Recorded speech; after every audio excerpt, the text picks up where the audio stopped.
Hi, everyone. This is Mark Jacobson. Today, I am going to share with you the third of 7 factors impacting your company's ability to achieve sustainable growth. The third factor is weak market differentiation. In my 40 years of working with entrepreneurs, I have been amazed at how many companies' CEOs and members of their leadership team cannot clearly articulate their company's unique value proposition. In other words, they can't definitively explain how their business creates unique and meaningful value for their customers. To test this, I often ask members of a company's senior leadership team separately to explain their company's unique value proposition, and very few have the same answer. If they do, how they define their unique value proposition is typically not very compelling, or they give a vague and non-specific answer that doesn't differentiate their business from their competitors. The most common answer I get is that we have better people and we work harder. Although that might be a way to differentiate in specific service industries, it is rarely enough to distinguish them in most highly competitive industries and market segments. In my experience, most companies think they have better people and work harder than their competition. And in the new world of robotics and artificial intelligence, the value created through hard work is becoming significantly less valuable and a much less effective way to differentiate. Another common issue is that some companies understand their unique value proposition well, but their marketplace and customers have evolved. In this case, the company's leadership team is unaware that their unique value proposition is less compelling than it used to be. It is no longer an effective way for their business to differentiate in an ocean of new competitors. So, how do you assess the strength and validity of your company's unique value proposition?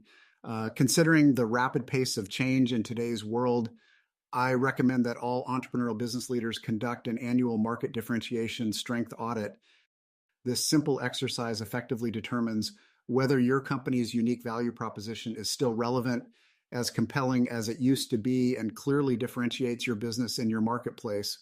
The audit involves asking every member of your senior leadership team to evaluate their company's competitive landscape and then answer 8 fundamental questions. 1, what is the specific market need or problem your company is solving? 2, how is your company uniquely qualified to solve that problem better than your competitors? 3, what is your business's specific unique value proposition? 4, what is your company's specific target market segment size? 5, what is your business's current market share percentage? 6, what is the market potential for your solution in terms of revenue dollars? 7, what market share percentage do your competitors currently hold? 8, what percentage of your competitors' market share could you capture with better differentiation?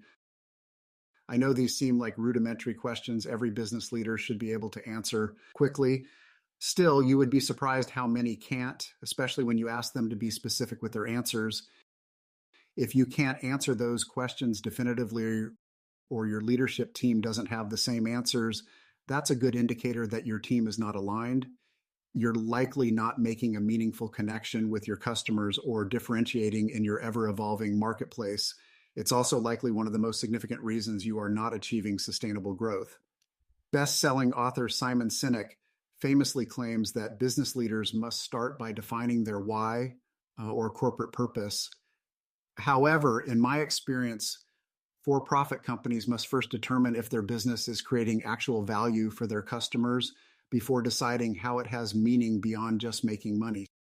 Don't get me wrong, defining your organization's why is arguably the most critical factor in determining your company's long-term success. Later in this series, we will cover how to discover and define your company's corporate purpose effectively.